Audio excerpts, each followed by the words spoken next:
পরিশ্রমে যে ঘাম ঝরে শরীর থেকে, পরিশ্রমের ঘামে জন্ম নেয় সফলতার বীজ। আপনি যখন হাড় ভাঙ্গা পরিশ্রম করবেন, এই পরিশ্রমে যে লোনা পানি বেরোবে, যে ঘাম বেরোবে, এই ঘামেই জন্ম নেয় সফলতার বীজ। এবং সফলতার কোনো শর্টকাট হয় না প্রিয় ভাইরা। অনেকে অল্পতে সফল হতে চায়, শর্টকাট খুঁজে, আছে না নাই? না, সফলতার জন্য আপনাকে লং কাটে যেতে হবে। ওখানে কোনো লিফট থাকে না। নামাজ শেষ বেরিয়ে যাবেন, কৃষক চলে যাবে মাঠে, শ্রমজীবী চলে যাবে ফ্যাক্টরিতে, শিক্ষকরা চলে যাবে তাদের শিক্ষা প্রতিষ্ঠানে, কর্পোরেট ওয়ার্ল্ডের লোকেরা চলে যাবে তাদের প্রতিষ্ঠানে। ডেভেলপমেন্ট করতে হবে, সিভিলাইজেশন করতে হবে। নামাজের পরে গোল হয়ে বসে থাকা চলবে না। কি ব্যালেন্স দেখেছেন ইসলাম? আজান হয়েছে তো মসজিদে আসো, নামাজ শেষ বেরিয়ে পড়ো। আলহামদুলিল্লাহ। নবী সাল্লাল্লাহু আলাইহি ওয়াসাল্লাম অত্যন্ত পরিশ্রমী ছিলেন। He started his first career as a shepherd. সুবহানাল্লাহ। ওনার প্রথম ক্যারিয়ার উনি রাখাল হিসেবে শুরু করেছেন। রাখালরা যে কাজ করে, অর্থাৎ মরুভূমিতে ভেড়া, মহিষ, ভেড়া, ছাগল, তারপর বকরি, দুম্বা, এই চরানোর কাজগুলো দিয়ে বিষ্ণু সাল্লাল্লাহু তার ক্যারিয়ার শুরু করেছেন। সহিহ বুখারীর বর্ণনা, মা বাআসাল্লাহু নাবিয়্যান ইল্লা রাআল গানাম। আল্লাহ তাআলা এই পৃথিবীতে এমন কোন নবী পাঠায় নাই যে নবীরা ছাগল চড়ায় নাই। সুবহানাল্লাহ পড়বেন না? ছাগল হচ্ছে খুব টেরা প্রাণী, ডানে টানলে বায়ে যায়, বায়ে টানলে ডানে যায়। তাদেরকে একসাথে করা অ্যাজ এ শেফার্ড, এটা মরুভূমিতে খুব কষ্টের কাজ। আল্লাহ তাআলা প্রত্যেক নবীকে দিয়ে ছাগল চড়িয়েছেন যাতে করে কিছুদিন পরে নবীরা মানুষ চড়াতে পারে। সুবহানাল্লাহ। আল্লাহ বুঝাতে চাইলেন এখন ছাগল চড়াও, এদের উপর যদি কন্ট্রোল নিতে পারো তাহলে মানব জাতির উপর কন্ট্রোল নিতে পারবো। আল্লাহু আকবার। এই জন্য প্রত্যেকটা নবীকে দিয়ে, সহিহ বুখারীর বর্ণনা, মা বাআসাল্লাহু নাবিয়্যান ইল্লা রাআল গানাম। আল্লাহ পৃথিবীতে এমন কোন নবী পাঠায় নাই যেই নবীকে দিয়ে আল্লাহ ছাগল চড়ায় নাই। তো বিষ্ণু সাল্লাল্লাহু আলাইহি ওয়াসাল্লাম ছাগল চড়িয়েছেন, অত্যন্ত সুঠাম দেহী ছিলেন, কর্মঠ ছিলেন।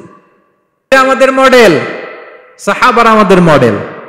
বিষ্ণু সাল্লাল্লাহু আলাইহি ওয়াসাল্লাম কর্মঠ ছিলেন, ওনার সাহাবারা অত্যন্ত কর্মঠ ছিল। কেউ বসে থাকতেন না, পরিশ্রম করতেন, হাড় ভাঙ্গা পরিশ্রম করতেন, উপার্জন করতেন। আমি শোনাবো আপনাদেরকে। আব্দুর রহমান ইবনে আউফ রাদিয়াল্লাহু তাআলা আনহু, 10 জন জান্নাতের দুনিয়াতে বসে যে 10 জন সাহাবা জান্নাতের সুসংবাদ পেয়েছেন তাদের মধ্যে একজন। আলহামদুলিল্লাহ বলেন। আব্দুর রহমান ইবনে আউফ রাদিয়াল্লাহু তাআলা আনহু প্রথম 8 জন মক্কায় যারা কালিমা পড়ে মুসলমান হয়েছে তাদের একজন। তার স্ট্যাটাসটাকে জেনে নেন। তো তিনি যখন মক্কা থেকে হিজরত করে মদিনায় গেলেন, তো যারাই হিজরত করে মক্কা থেকে মদিনায় যেত, বিষ্ণু সাল্লাল্লাহু আলাইহি ওয়াসাল্লাম মদিনার কোন সাহাবীর সাথে তার ভাই পাতিয়ে দিতেন। তার দেখভাল করার জন্য যে সাহাবীর দায়িত্ব পড়ল তার নাম হচ্ছে সাআদ ইবনে রাবিয়া, আনসারী সাহাবী রাদিয়াল্লাহু তাআলা আনহু। বিষ্ণু বললেন, সাআদ, আব্দুর রহমান ইবনে আউফ তোমার ভাই, তোমার জন্য আমার কি প্রপোজাল শোনো। ফাআকসিমু লাকা নিসফা মালি, আমার যত সম্পদ আছে আমি অর্ধেক তোমার দিয়ে দিব। সুবহানাল্লাহ। এত আসতে আপনার বাড়িতে কেউ মেহমান হলে করতে পারবেন এরকম? আল্লাহ, কেমন প্রেরণার বাতিঘর তারা। ফাআকসিমু নিসফা মালি, হে আব্দুর রহমান ইবনে আউফ, আমার অর্ধেক সম্পদ তোমারে দিয়ে দিব। এখানেই শেষ না, এরপর বলতে লাগলেন, আমার অনেকগুলো স্ত্রী আছে, তুমি কোথায় যে মেয়ে খুঁজবা, প্রস্তাব দিবা, এত ঝামেলার দরকার নাই। আমার কোন স্ত্রীকে তোমার ভালো লাগে বলো, তার যদি তোমাকে ভালো লাগে তাহলে প্রয়োজনে তাকে আমি ডিভোর্স দিয়ে দিব। উনি কি করলেন? উনি বললেন, লা হাজাতা লি ফি যালিক, আমার ভাই তুমি যে বলছো, এ সাআদ ইবনে রবি, তুমি যে এত চমৎকার প্রপোজাল দিয়েছো, এতেই আমি খুশি, তোমার কোনো কিছুর আমার দরকার নাই। বারাকাল্লাহু লাকা ফি আহলিকা ওয়া মালিক, আল্লাহ তোমার সম্পদেও বরকত দেখ, আল্লাহ তোমার পরিবারেও বরকত দেখ। মদিনার বাজারটা কোথায় এটা একটু দেখায় দাও। আমি নতুন মানুষ, পথঘাট চিনি না। রবি বললেন, এই তো মদিনার বাজার। উনি যে কিছু ঘি কিনলেন, পনির কিনলেন, কিনে বিক্রি করলেন, প্রফিট করলেন। ওই প্রফিট দিয়ে আরো বেশি করে কিনলেন, আবার বিক্রি করলেন, প্রফিট, আবার বিক্রি করলেন, প্রফিট। এই কেনা বেচা করতে করতে 1-2 মাসের মধ্যে উনি মদিনার one of the biggest business magnate হয়ে গেলেন। This is the biography of Abdur Rahman ibne Auf রাদিয়াল্লাহু তাআলা আনহু।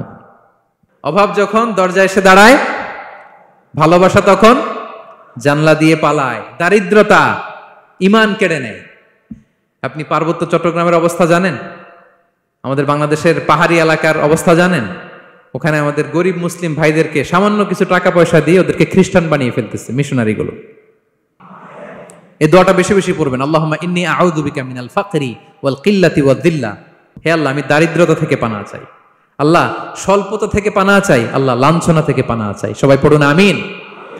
আপনি সারাদিন মিলিয়েও দোয়ার মধ্যে এত সুন্দর প্রার্থনা বাক্য তৈরি করতে পারবেন না, কিন্তু বিষ্ণু ইসলাম এক বাক্যে যেটা চেয়েছেন গোটা দুনিয়াটা এর ভেতরে ঢুকে গিয়েছে।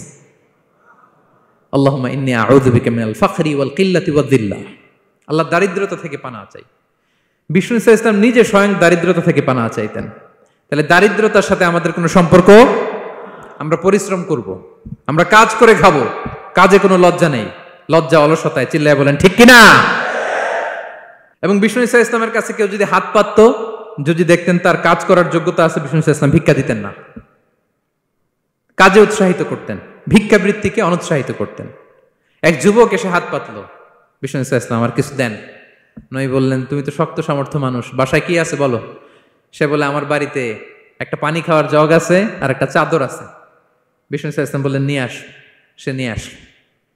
এবার বিষ্ণু ইসলাম চাদর আর জগ দুইটা নিয়ে সাহাবাদেরকে বললেন, মাইয়াশতারি হাযাইন, কে কিনবে? অকশন চিনেন? অকশন, অকশনে কি করে? নিলামে দাম তোলে না? তো রাসূল সাল্লাল্লাহু আলাইহি ওয়াসাল্লাম তার চাদর আর জগটা নিলামে তুললেন। এই কে কিনবে?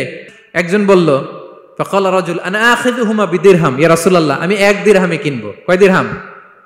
বিষ্ণু বললেন 1 দিরহাম, 1 দিরহাম, 1 দিরহাম। মানে এর চেয়ে কেউ বাড়াবে কিনা? মাইয়াজিদু আলা যালিক, এর চেয়ে বাড়ায় দিবা কে? আরেক সাহাবী বলল, ইয়া রাসূলুল্লাহ, আমি 2 দিরহামে কিনবো। বিক্রি করে দিলেন। 2 দিরহাম নিয়ে যুবককে বললেন, নাও, এই 1 দিরহাম দিয়ে কিছু খাবার কিনে তোমার ফ্যামিলিকে দিয়ে আস। আরেক দিরহাম দিয়ে একটা কুঠার কিনে নিয়ে আস। তো যুবক কুঠার কিনে আনলো। ফাওয়াদাআ লাহু আর-রাসূল সাল্লাল্লাহু আলাইহি ওয়াসাল্লাম ইয়াদান, রাসূল সাল্লাল্লাহু আলাইহি ওয়াসাল্লাম নিজ হাতে ওই কুঠারের একটা হাতল লাগাই দিলেন কাঠের। কারণ শুধু কুঠার দিয়ে তো হবে না, একটা হাতল থাকতে হবে না? বিষ্ণু সাল্লাল্লাহু আলাইহি ওয়াসাল্লাম ওনার মোবারক হাতে, বরকতময় হাতে ওই কুঠারে একটা হাতল লাগাই দিলেন। এবার বললেন, যাও, 1 দিরহাম দিয়ে কুঠার, আরেক দিরহাম দিয়ে খাবার কিনে আনো। এই কুঠার দিয়ে জঙ্গলে যে কাঠ কেটে লাকড়ি বেচে জীবিকা নির্বাহ করো। সামনের 15 দিন আমার সামনে যেন তোমার ঘুরঘুর করতে না দেখি।